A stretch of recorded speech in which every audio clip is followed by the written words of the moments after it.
Good morning, everyone, and welcome to University Unitarian Church in Seattle, Washington. It is Sunday, October 25th, and my name is John Luopa, and I'm the senior minister here. And joining me today for this worship service, my good colleague, the Reverend Beth Chronister, our musicians, Holly Eckert-Lewis and Dwight Beckmeyer, and of course, our tech crew. It is good to be together in these difficult and challenging times, and I'm sure I'm not alone in sharing with you our great anxiety about what portends in the next week to 10 days here in the United States. We have been planning a lot of different activities around the election and whatever the course of it may turn out to be, and I encourage you to look to the website and both the e-news for a variety of opportunities, a mixture of both serious and fun activities for all ages. Just to remind you that we are a community, you are not alone. We will hopefully celebrate, and if we can't celebrate immediately, then we will strategize for a better future. But we are not alone. So please join us in any of those activities in the next 10 days. Let us begin the service this morning.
Friends, I neglected to mention earlier that you are welcome to join us after the service in our Zoom coffee hour. There are a variety of other opportunities too right after the service. Not only the coffee hour, but there's a sermon discussion group and also a UU The Vote group. But today in particular, there will be a special gathering of folks hosted by the Board of Trustees, who promised last year at the annual meeting in June that they would bring to you on a more regular basis opportunity to learn more about the financial status of the church. So we encourage you to come for that meeting. It won't be more than an hour if you'd like to see and learn more about how we are doing. We gather this morning as a community of faith, and we come in search of life's meaning. All of us know despair and exaltation. All of us bear burdens. All of us have moments of weakness and times of strength, and all sing songs of sorrow and love. May this hour of worship bring us strength along our way. In the presence of each other, may we come to know our true selves, finding a fresh impulse to love and to do good. Come, let us worship together. I invite you to join me in singing the doxology which will appear on the screen, and to continue with our opening hymn, For the Earth Forever Turning.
Over the last several weeks, we have started the custom of introducing our offertory period in the service by hearing from a member, beginning with the Board of Trustees and eventually other members of UUC. And they share with us what UUC means to them and why it is important to support it in all the ways that we can. We are delighted this morning to hear from Gail Childers, who was a member of the Board of Trustees and a former president of that same body.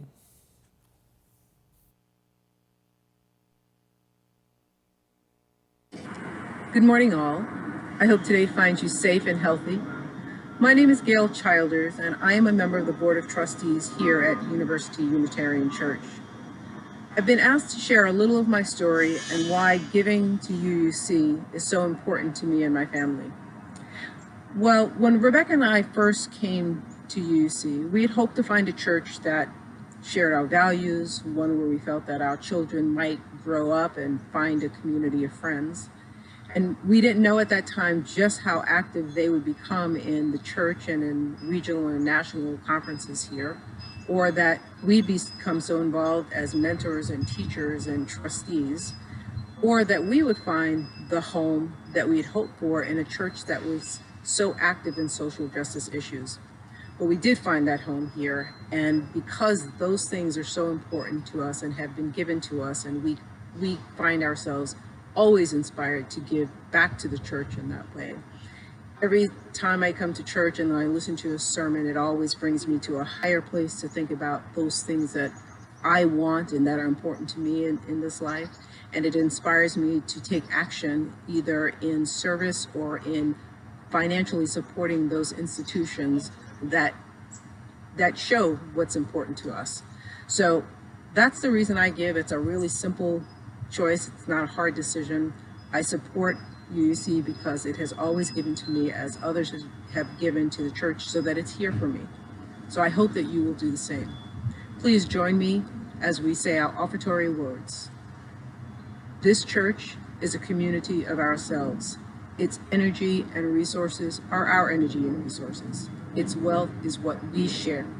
When we contribute to the life of this community, we affirm our lives within it.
Friends, I invite you now to join me in a spirit of prayer and meditation as we take a moment to find that which sustains us as people and as persons.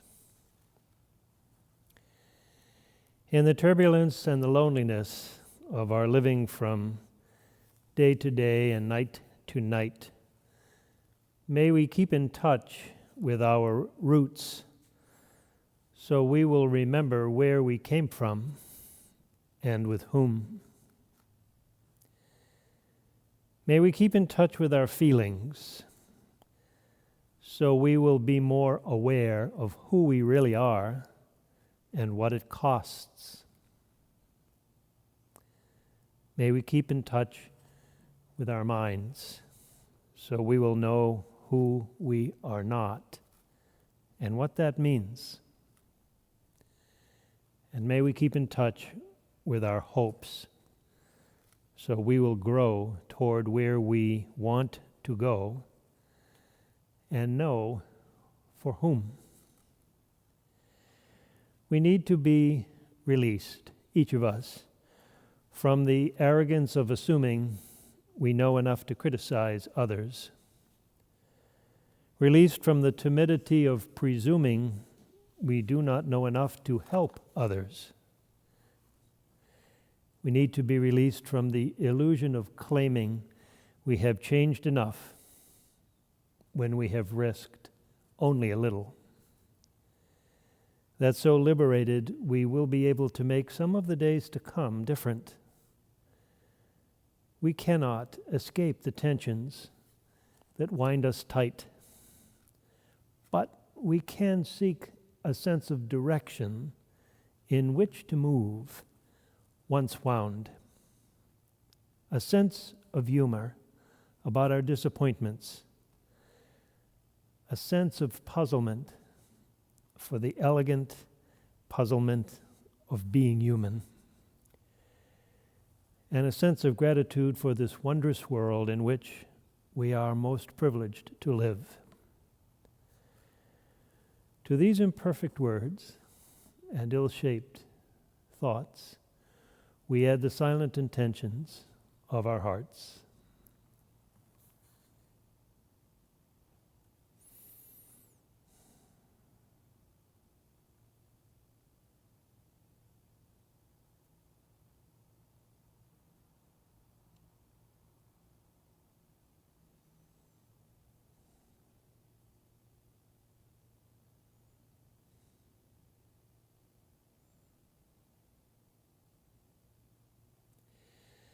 And may our thoughts and dreams take flight on the wings of love. Amen.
Thank you, Dwight and Holly, for bringing such deep emotions here this morning through your music and through your skills. It is truly a gift to be here with you.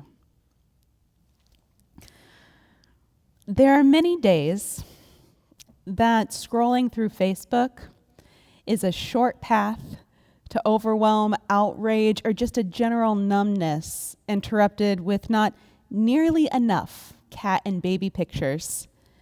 However, this last week, you all have been giving me life.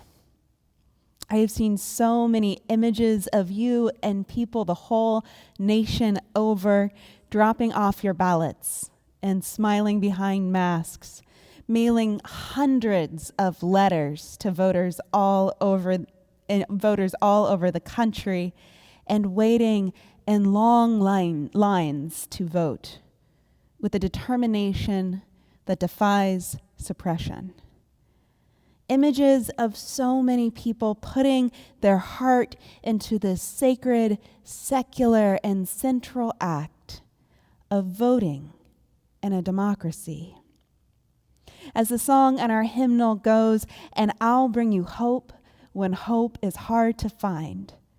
And y'all have been the conveyors of some hope this past week, as have the numbers of early voting. As of Friday, 53 million people have already voted, which is 40% of the total number of votes cast in 2016. Despite threats, misinformation, suppression, undermining the Postal Service, and a pandemic, voter turnout in this election is anticipated to be the highest it's been since 1908. And of course, that election was in the midst of the long night of Jim Crow, which made it near impossible, fatal even, to vote while Black in the South, as well as before the 19th Amendment, which granted women the right to the ballot box, which means the anticipated turnout in this election is all the more significant in this ongoing experiment of American democracy. People are coming out in droves to let their voices be heard. This illustrates a parallel story of the past 4 years. A story that is actually much older still, of the ebb and flow of people power and the long fight for a more just and inclusive democracy. Of course, the future is still uncertain. We know that. It is still uncertain, and it always will be. And yet I am reminded of this line from Margaret Wheatley: "There is no power greater than a community discovering what it cares about." However, in order for democracy to flourish, to be felt, to extend freedom, much more is required than voting. As a seminary professor once told me, the problem in America is that people have confused democracy with voting. And so what does democracy require? I'm sure we could generate a long list together, possibly a free media, civic education, voting rights, electeds who represent the country and are responsive to their constituents, the ability to sit with tension and engage difference, a shared valuing of the common good. This experiment of democracy, bequeathed to us from the generations that have gone before, requires so much more than voting in a national election. And this is a truth that has been too often forgotten or dismissed in the past decades of our culture's growing state of consumerism, overwhelm, loneliness, corporate power, and inequality. A truth and the responsibilities that follow that many have rediscovered in these past years of rising activism and engagement. Much is required to sustain and extend democracy. But for the sake of brevity, and out of respect for this pulpit, which comes with a religious inheritance deeper than political ideology and older than the current moment, I want to focus this morning on an orientation of spirit that, when translated into action, I believe bolsters democracy.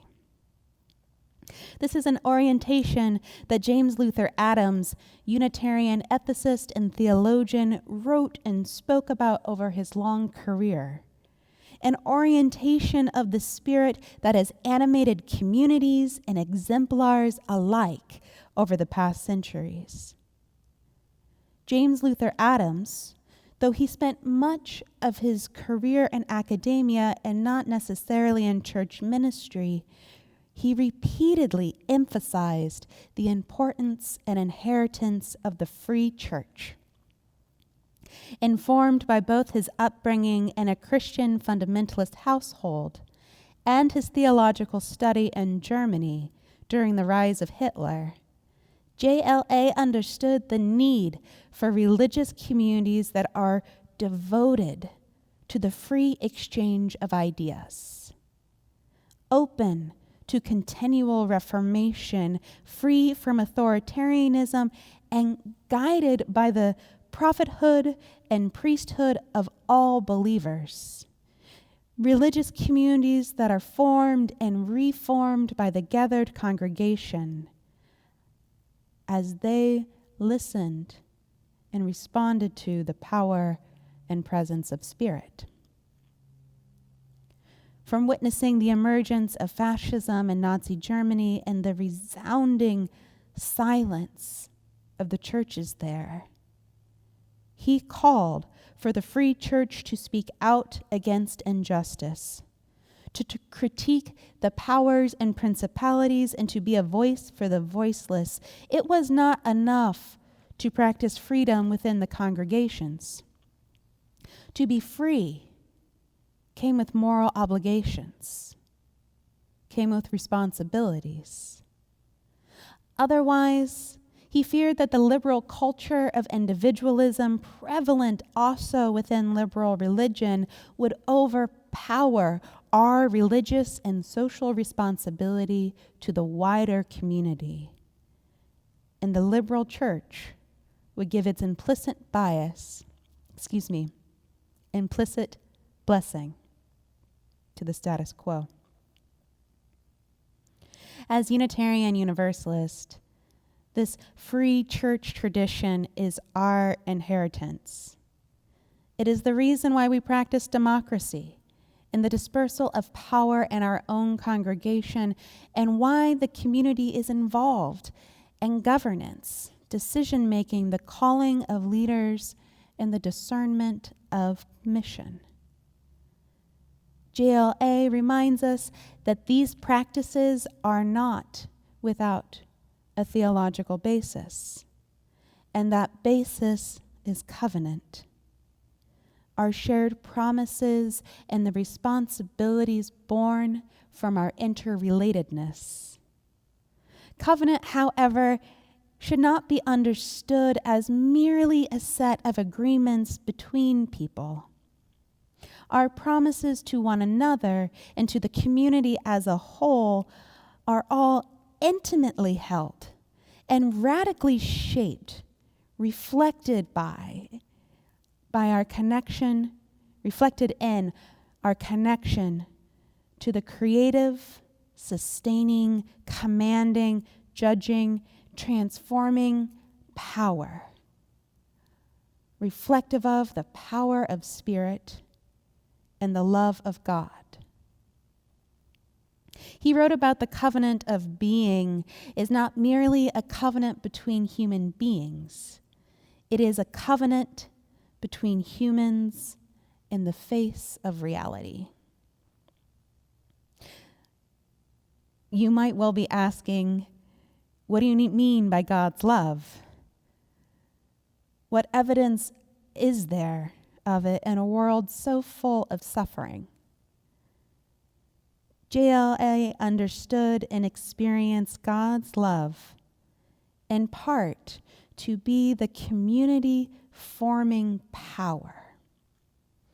The community forming power that is found in volunteer associations when the people get together to discover what it is they care about.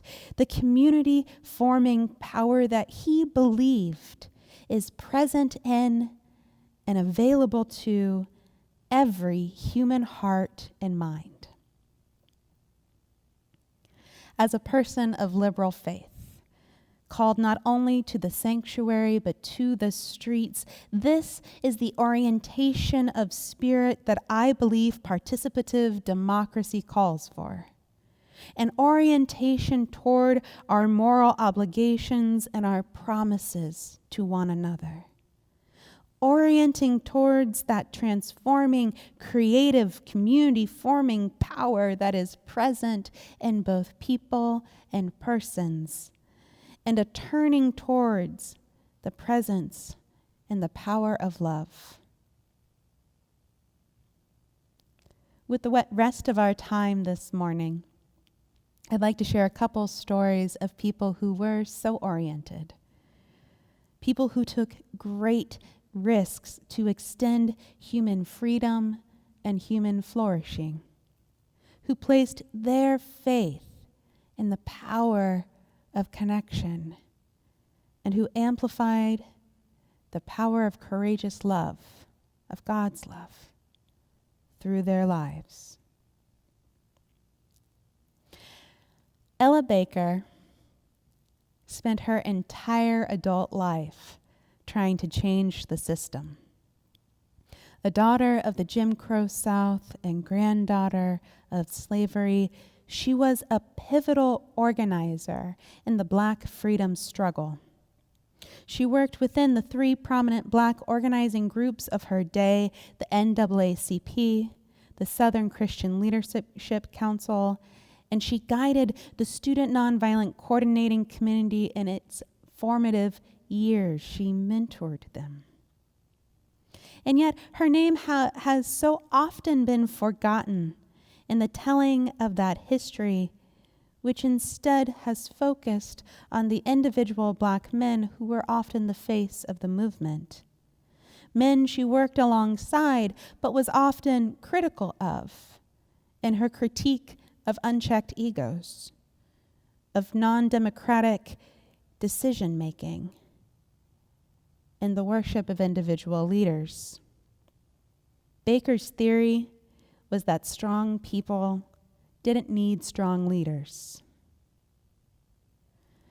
Ella Baker was devoted to the people she organized, and she believed fervently in the inherent power and wisdom that could be awakened within ordinary people, bringing themselves and their knowledge into community.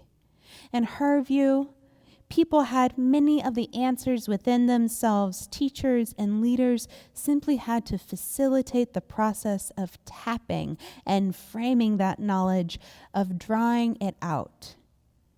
She enabled people to wonder, to question, and to look critically. Baker educated for freedom. She said, "Give light, and people will find the way." To quote her biographer, Barbara Ransberry, Ella Baker understood that laws, structures, and institutions had to change in order to correct injustice and oppression. But part of the process had to involve oppressed people, ordinary people, infusing new meaning into the concept of democracy and finding their own individual and collective power to determine their lives and shape the direction of history. Along her own journey, she came to realize that the means were just as important as any single end, and so she continually created organizing spaces to practice radical democracy, to have deep dialogue and do grassroots decision-making, to find the fruits of conflict found within difference. And she regularly inverted the hierarchies of race and class, and to an extent gender, sometimes just by the fact that she was a leader in and of herself. And this was particularly the case in SNCC, the Student Nonviolent Coordinating Committee, in which she was helping train young people. She was particularly committed to young people. To become community organizers, she encouraged young people to wrap themselves in a different culture, not as an escape, but as part of their re-envisioning and redefining a new form of social relations that prioritized cooperation and collectivism over individualism and competition. In her words, one of the things that has to be faced is the process of waiting to change the system. How much we have got to do to find out who we are, where we have come from, and where we are going. Ella Baker, community activist, educator, firm believer in ordinary and oppressed people, and practitioner of radical democracy, sowed the seeds of community-forming power in her long life of activism. She responded to the larger call of freedom and made it her life's work to awaken that potential that she knew was embedded in everyday people and oppressed people. And Ella's words, remembered in the Sweet Honey and the Rock song named for her, "We who believe in freedom cannot rest until it comes." The second story I offer is of contemporaries of Ella Baker, also born in the U.S. at the turn of the century, but whose trajectory led them to far different places in their own struggle against oppressive systems. Martha and Waitstill Sharp, a social worker and a Unitarian minister, each held a growing concern for the globe and a desire for world peace. They were beginning their young family when fate came knocking. It was a Sunday evening in 1933 when they were called by Everett Baker. The American Unitarian Association was asking if they might travel to Prague to assist refugees there. The Sharps had 2 young children at the time, and the decision to go was not easy. Nazi Germany was extending its power over Europe, and many Jews, intellectuals, and dissidents were forced to flee. A declaration of war was on the horizon. Martha wondered about what effect their leaving would have on their own children.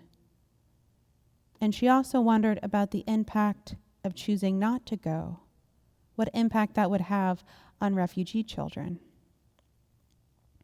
Ultimately, less than a month after that call, the couple traveled to Czechoslovakia, where they assisted hundreds of refugees to find a way out of Nazi-controlled territory. For 6 months, they distributed relief, helped with immigration paperwork, and assisted refugees in finding work in the United States, working even as Nazi Germany invaded and occupied the country. During this time, Martha even accompanied 35 refugees on a train undercover through Nazi Germany so that they might reach London. The 2 escaped, the Sharps escaped just as the war was declared and returned to the United States. They continued to raise awareness about the refugee crisis in Europe and worked to found the Unitarian Service Committee, the international service organization that has continued to support grassroots justice work all around the world for 80 years now. It was a year later when fate came calling again. This time the ask was to go to France and then Portugal to continue their work of supporting refugees to find safe passage from the threats of Nazi Germany.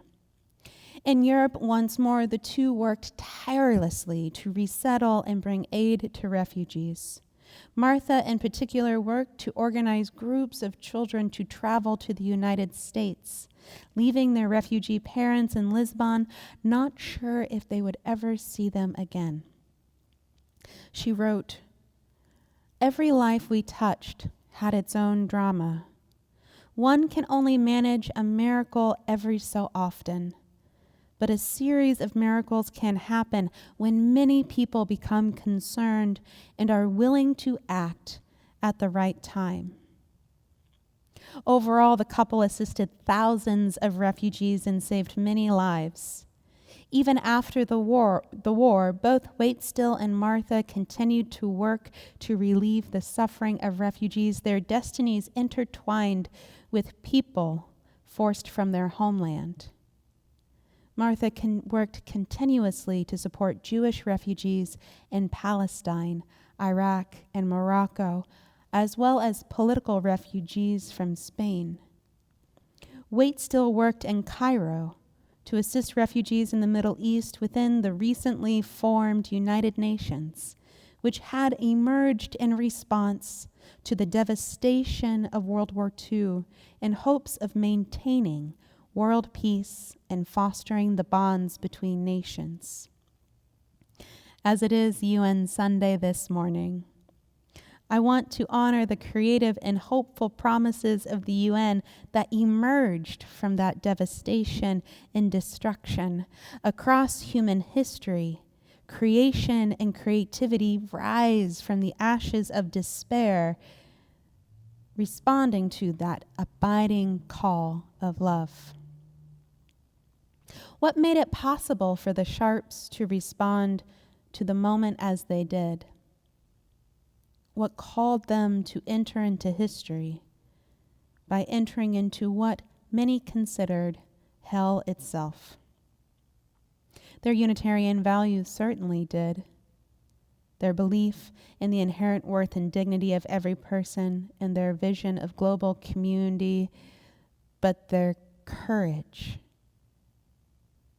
their conviction, the courage to respond to where life was calling stems from a deeper well than beliefs and values which too often live in the head.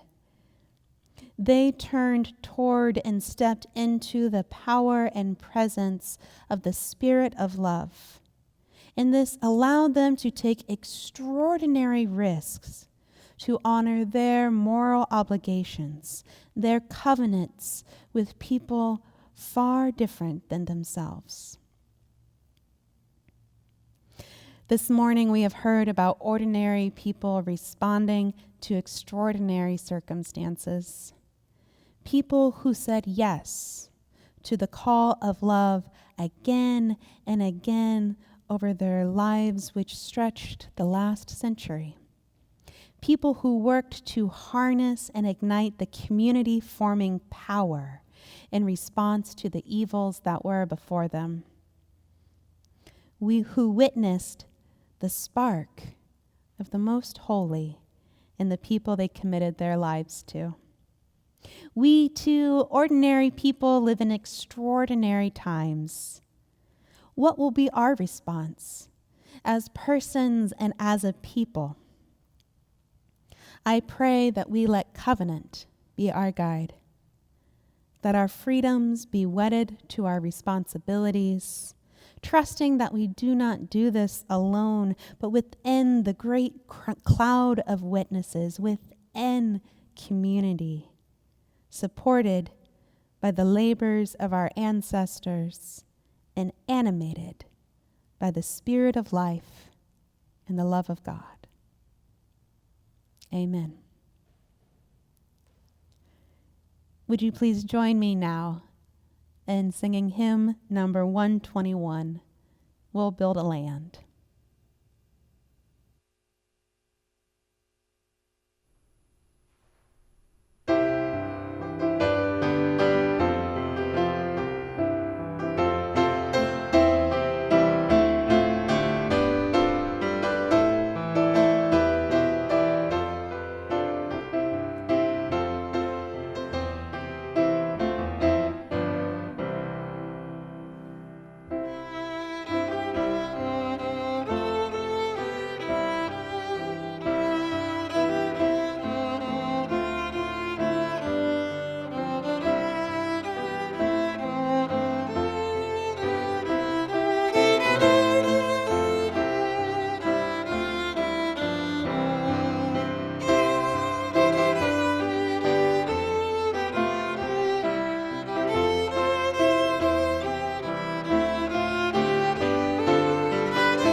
I do hope to see some of you after service in one of the many discussions we'll have available on Zoom.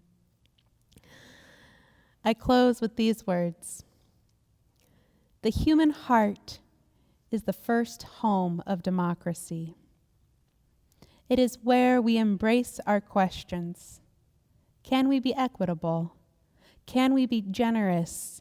Can we listen with our whole beings, not just our minds, and offer our attention rather than our opinions?